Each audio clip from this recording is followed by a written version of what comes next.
Hello amazing people, hope you all are doing well. I'm Walter Thomas and I want to welcome you to my channel, Happy Soup 88. Today I want to bring you a delicious soup, and this is a soup of a testimony that happened back in 2011. And the reason why I'm speaking of it today because I felt that nobody would really believe me because this happened. But I did have some friends that believe because they've had some powerful testimonies. And of course my dad believed it because he was a part of it. But I will never forget in 2000, right before I left from Mississippi in 2010, I wanted a new phone and I didn't want to be with Verizon Wireless anymore because it wasn't working as good down in Mississippi at the time. So I switched over to AT&T, and I purchased the iPhone, and I let my sister carry the bill from Verizon and to use that phone that I had, only for her to be very irresponsible. And she literally did not pay the bill. And just kept going, and the bill accumulated to a grand amount, which when I was in school, when I enrolled, my father took out a Parent Plus loan. So because that phone was in his name, not mine, it hit his credit report and it denied the Parent Plus loan. So during that time, I was in student housing and also enrolled in school. And the next thing you know, I'm getting these documents from school saying that my Parent Plus loan did not go through. I cannot attend class, and I would have to move out of student housing. So even though I had relatives there, but it was further out from the school, and they didn't have really a place for me to stay either, or even park my car, so I was pretty much trapped. So at that time, I never forget. So I was telling my roommates, I said, look, okay, I have to go. I mean, those people, the housing people, they kept coming to the apartment. It was like, okay, Walter, you have to go. We've been a little lenient on you, but you really have to go. And this is your move out date, and you have to go. So I'll never forget, my roommates was like, Walter, we're not letting you sleep on the ground or your car. This is not going to happen. So they said, move all your stuff out of the room, and they took my things and they hid my stuff throughout the apartment and put things out on the balcony, storage, all of that. So I was sleeping on the floor for a while, and my instructors, because I was a good student and also a kind person, they all loved me as a person. They said, Walter, still come to class, but you have to come in and leave immediately. We don't want you to get into any situation or anything, because we don't want our jobs to be jeopardized, but we want to help you. And we see that you are a good student, so we want to be here for you. So they said to keep coming to class until you can figure this out, but hopefully you can figure it out within the next week or two. So anyway, I kept praying and praying and praying. So once I was talking to the financial advisor, they said, Walter, okay, well, you have to pull your father's credit report, and you have to see what is delinquent on it. So I found the delinquency, which was that phone bill that my sister did not pay, and it accumulated to over $1,500. So I called Verizon, and they said, Walter, unfortunately, you're not the account holder, so we have to speak with your father. And I say, well, my father is older, and I usually take care of things for him, so I will need to still speak, but I will have him on the other end. So once we did the three-way call, he authorized that I could speak on his behalf.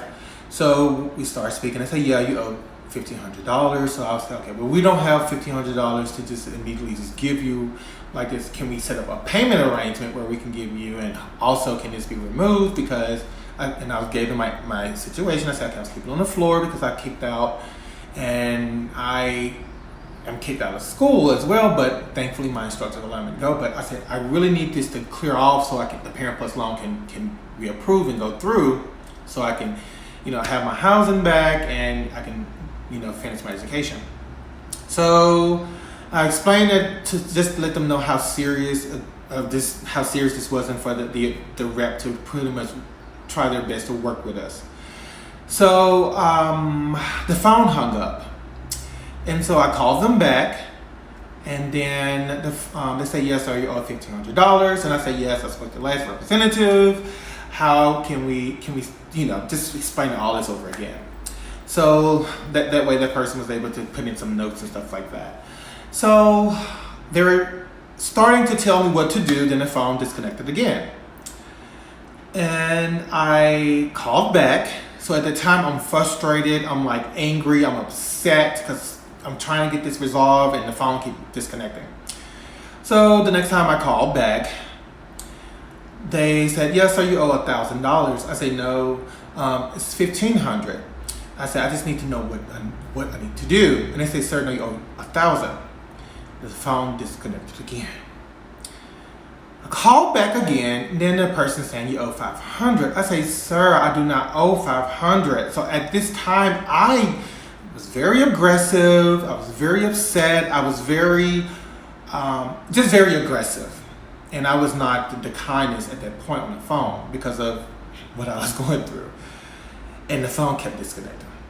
And they say, sir, you owe $500. I say, no, it's $1,500. Like,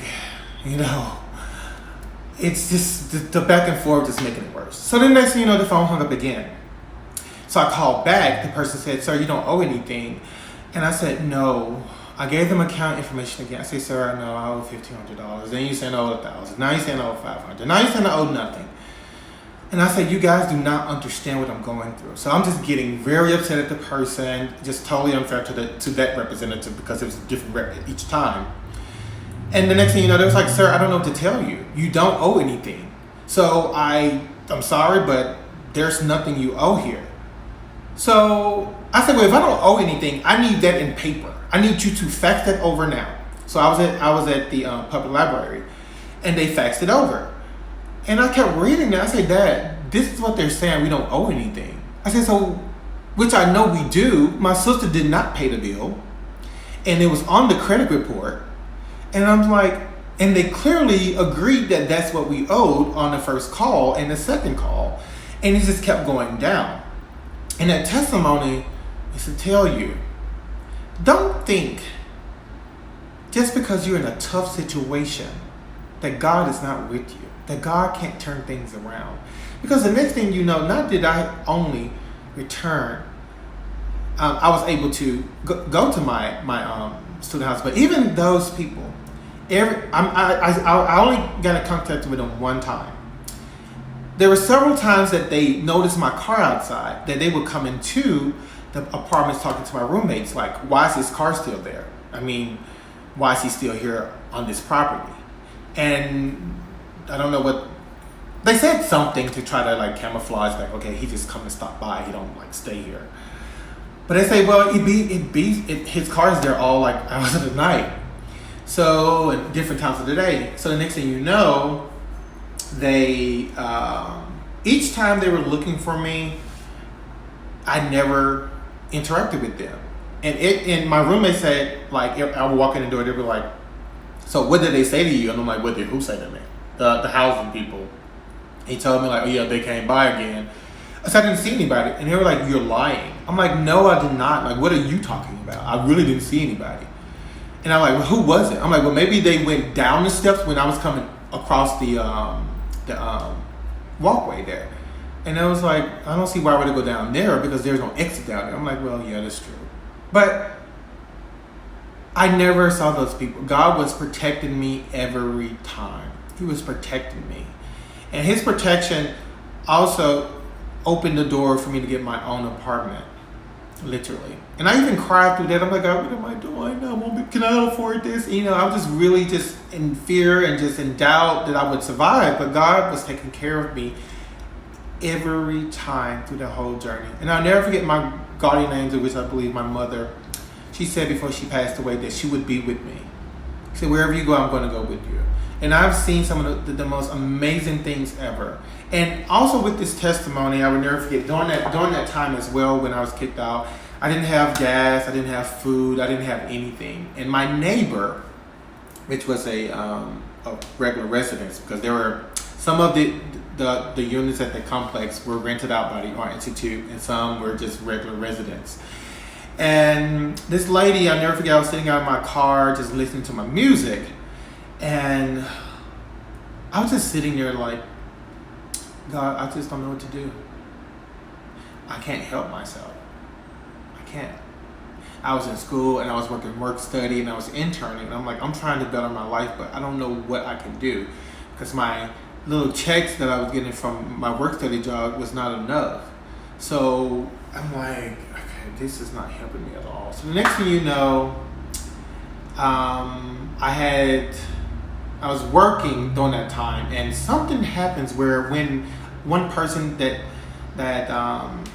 processed the checks for work study, if they are not there, then you have to wait an additional 2 weeks before you get paid, which was stupid and crazy. So during that 2-week gap, I didn't have any money, and like I said, I didn't have food or gas. So my neighbor walked over. Well, she pulled when I was in my car. She drove up in her car. She's like, "Hi, how are you?" I said, "I'm good. How are you?" She's like, "No, you're not." And I said, "Yes, I am. I'm good. Just listen to my radio and just clear my mind." She was like, "No, what's wrong?" I said, "Oh, nothing. I'm fine." So I had so much pride that I didn't want to tell anybody what I was going through. And she was like, "No, there's something wrong. Talk to me." And I said, "No, I'm good. Just literally listen to my radio." So she goes in the house. She said, "I'll be right back." She goes in her house. She put her purse and things down. She came back out of her house. Her daughter at the time worked at Chick-fil-A, and she gave me like a stack of Chick-fil-A coupons where I could get free meals. She gave me food and she gave me money. Everything I needed was provided right there for me. So my whole journey from Mississippi to Atlanta, Georgia, right after my mom passed, it was very powerful. And I was able to see and be so thankful for the things that God has done for me. And even on this present day, I'm in Costa Rica, been here for 2 months, and I'm like, okay, God, thank you for allowing this space for me to have clarity, to gain clarity, to have the peace, to step away from the busyness of life, and now in this phase of my life, so that I can move on to the next chapters of my life and allow His grace and mercy to overflow in my life. And I just want to share this with you all, because God works in mysterious ways. And I want you to know and to keep your hope, and to truly believe that no matter what it looks like, that doesn't mean that that's what it is. It could be what you examine, but don't mean that that's all. That's it. That does not mean that it's it. Because the next thing you know, they can switch and change all in the blink of an eye. And there's no technology man has that God can't work through. And that's another thing. There's no technology. There's nothing, no human intelligence can overpower the will of God. So I just want you to know that you keep having hope, you keep your faith up, and to know that you are meant to thrive, you are meant to succeed, you are meant to have the greatest things in life, you are meant to love, you are meant to have peace, you're meant to have hope, you're meant to prosper. You also should cleanse your soul to forgive and to love and to be compassionate and receive the greatness of life, because you are destined to be great. You're not created to be mediocre and to not experience the great fruits of life. And no matter how other people may view you, no matter their judgment, that has nothing to do with God. They're just another person just like you. Okay? You don't have any power over the world, nor does anybody else, not even the presidents. Okay? So we just have to be mindful and be great stewards, and then understand that God is in lead, and He's going to unfold your journey as you walk. He's not going to He will give you a glimpse, but He's not going to give you the whole picture. He's going to unfold as you walk, and the reason why He unfolds that your journey, your path before you, is so that you can learn. You can learn as you walk. Because if the path is so clear, you just may take off running, and you may bypass some of those valuable lessons that you're supposed to have learned on your journey before you've gotten to a certain place. Before you get to your next pit stop. Each pit stop should be a place where you learn and you grow before you get to the next pit stop.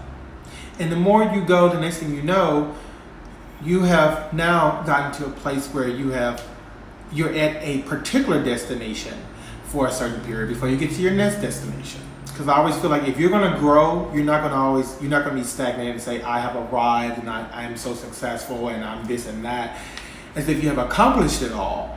Most people that are Christians who believe or believers and they believe that God is unlimited, they will know that there's not one destination for their journey.